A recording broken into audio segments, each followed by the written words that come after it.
से पहले बच्चों की फीस भर देना, इसके बाद बाकी का मैं देखता हूँ। अजी आप क्या देख लोगे, सेठ जी से पूरे पैसे तो मांगे नहीं गए आपसे? नहीं सुमन, मैंने सेठ जी से पैसों के लिए कहा था, पर सेठ जी ने साफ इनकार कर दिया और कहा यह लेना है तो लो, वरना कहीं और काम ढूंढ सकते हो। मैं सोच रहा हूँ कि लकड़ी काटने के बाद मैं कहीं और भी काम ढूंढ लूं। सेठ जी के यहाँ से काम करने के बाद मैं दूसरी जगह पर काम किया करूंगा, इससे कुछ ज्यादा आमदनी हो जाएगी। आज ही मैं सेठ जी के यहाँ पर काम करने के बाद और भी जगह काम ढूंढने जाऊंगा।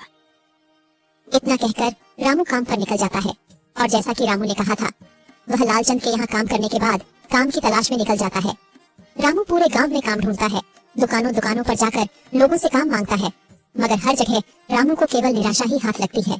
अंत में थक हार कर रामू वापस जाने लगता है। तभी वह देखता है कि अचानक बहुत सारे भैंसों का झुंड उसकी तरफ दौड़े आ रहा है।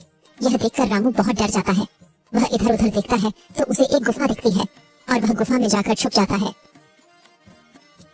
जब भैंसों का झुंड वहाँ से निकल जाता है, तब रामू की जान में जान आती है।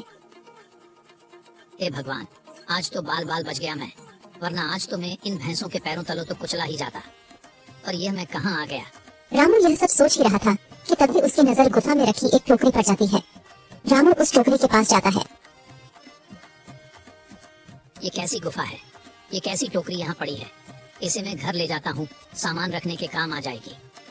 रामू जैसे ही उस टोकरी को हाथ लगाता है, गुफा में से एक आवाज आती है, रुक जाओ, इसे छूने की कोशिश मत करो। यह आवाज सुनकर रामू एकदम पीछे हट जाता है। तभी गुफा में एक जिन्न प्रकट हो जाता है और वह रामू से कहता है, कौन हो तुम और मेरी गुफा में क्या कर रहे हो? मुझे माफ करना, आप जो भी हो। कुछ भैंसों का झुंड मेरे पीछे पड़ गया था और उनसे बचने के लिए मैं इस गुफा में आकर छिप गया और फिर मेरी नजर इस टोकरी पर गई। माफ कीजिए, मुझे लगा यहाँ कोई नहीं है तो यह टोकरी किसी की नहीं होगी, इसलिए मैंने इसे छुआ। रामू, तुम्हें डरने की जरूरत नहीं है। मैं तुम्हारे बारे में सब जानता हूँ। मेरी नजर एक बार भी जिस पर पड़ जाती है, मैं उसका इतिहास अपनी खुली आंखों से देख सकता हूँ। पर आप है कौन और आप इतने विचित्र क्यों दिखाई पड़ रहे हैं? आप अपना परिचय दीजिए, कौन है आप? मैं एक जिन हूँ और मैं कई सालों से इस गुफा की रक्षा कर रहा हूँ। यह गुफा मेरे पूर्वजों की है। इस गुफा में केवल वही इंसान घुस सकता है जिसका मन बिल्कुल पवित्र हो। अगर तुम अपवित्र होते तो तुम इस गुफा में कभी नहीं घुस पाते। तुम एक सच्चे इंसान हो, इसलिए तुम इस गुफा में घुस पाए और इस टोकरी को छू पाए। अब तुमने इस टोकरी को छुआ है तो यह टोकरी तुम्हारी हुई। नहीं, मुझे ये टोकरी नहीं चाहिए, मैं तो बस देख रहा था। डरो मत रामू, तुम ये टोकरी ले जाओ। ये कोई साधारण टोकरी नहीं है, बल्कि यह जादुई टोकरी है। जादुई टोकरी? क्या यह वही जादुई टोकरी है जिसके बारे में हमारी दादी कहानी सुनाई करती थी कि किसी गांव में एक जादुई टोकरी हुआ करती थी और वह सबकी इच्छाएं पूरी करती थी?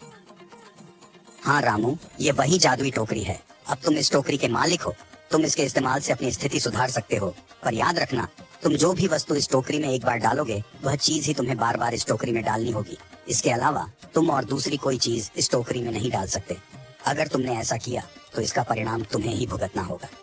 मेरी इस बात को हमेशा ध्यान में रखना और सोच समझकर बिना लालच किए इस टोकरी में वह ही सामान रखना जिसकी तुम्हें जरूरत हो। रामू टोकरी को लेकर घर आ जाता है। सुमन, ये देखो, ये मैं क्या लेकर आया हूँ।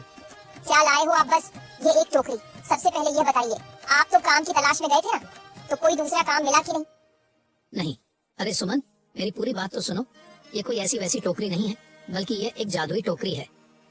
रामू सुमन को वह सारी घटना के बारे में बताता है जो उसके साथ हुई। अच्छा, तो आपका कहने का मतलब है कि इस टोकरी में हमें कोई ऐसी चीज डालनी होगी जिसकी हमें सबसे ज्यादा जरूरत हो? हाँ सुमन, हमें सोच समझकर ही इसमें कोई चीज डालनी होगी। रामू थोड़ी देर सोचता है, फिर उसका ध्यान उन लकड़ियों पर जाता है जो एक बार उसने सुमन को रखने को दी थी। सुमन, तुम्हें याद है, एक बार मैं जंगलों में लकड़ियाँ काटने गया था तो मुझे एक चंदन की लकड़ी मिली थी और वह मैंने तुम्हें लाकर दे दी थी। हाँ, दी तो थी। तो तुम उस लकड़ी को ले आओ, हम उस चंदन की लकड़ी को ही इसमें डालेंगे और उस लकड़ी से अपना एक व्यापार शुरू करेंगे। सुमन चंदन की लकड़ी को ले आती है और उसे टोकरी में डाल देती है। वह जैसे ही चंदन की लकड़ी उस टोकरी में डालते हैं, उसमें कई सारी लकड़ियाँ आ जाती हैं। अरे वह ये तो चमत्कार ही हो गया। ये देखिए, कितनी सारी चंदन की लकड़ियाँ हो गई। अगर आप इसको बेचेंगे तो इससे काफी अच्छे पैसे मिलेंगे। हाँ राधा, मैं कल सुबह बाजार जाकर इनको बेच आऊंगा और जो पैसे मिलेंगे उससे हम अपने मोनू और चिंकी के स्कूल की फीस भर देंगे और बाकी बचे पैसों को संभाल कर रख लेंगे। अगले दिन रामू लालचंद सेठ के यहाँ काम पर न जाकर चंदन की लकड़ियों को बेचने के लिए बाजार की ओर निकल पड़ता है। वहाँ पर रामू चंदन की लकड़ियों को बहुत ही कम दामों में बेचा, जिसकी वजह से आम लोगों के साथ साथ बड़े व्यापारियों ने भी रामू से चंदन की लकड़ियाँ खरीदी। लकड़ियों को बेचकर रामू को काफी अच्छे पैसे मिले। पैसों को लेकर चंदन घर आ जाता है। ये देखो सुमन, उन लकड़ियों को बेचकर मुझे कितने सारे पैसे मिले हैं। ये लो कुछ पैसे, इससे तुम कल मोनू और चिंकी के स्कूल की फीस भर देना। अच्छा, तो मैं काम पर जाता हूँ। अजी आपके पास तो अब यह जादुई टोकरी है, तो अब आपको उस सेठ लालचंद के यहाँ काम करने की क्या जरूरत है? हाँ सुमन, मैं सेठ लालचंद जी के यहाँ काम पर नहीं जा रहा, बल्कि मैं तो वहाँ पर जो काम कर रहे बाकी के लकड़हारे हैं उन्हें ये खुशी की खबर देने जा रहा हूँ, क्योंकि सेठ लालचंद जी से मेरे साथ साथ वह लकड़हारे भी बहुत परेशान थे।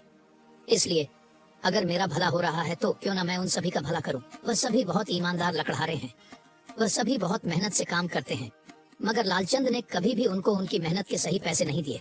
इसलिए मैंने सोचा है क्यों ना मैं उनको अपने इस काम में शामिल कर लूं। हाँ जी, बात तो आपकी बिल्कुल सही है। अगर आप सभी लोग एक साथ मिलकर काम करेंगे तो हम सब बहुत जल्द ही तरक्की हासिल कर लेंगे।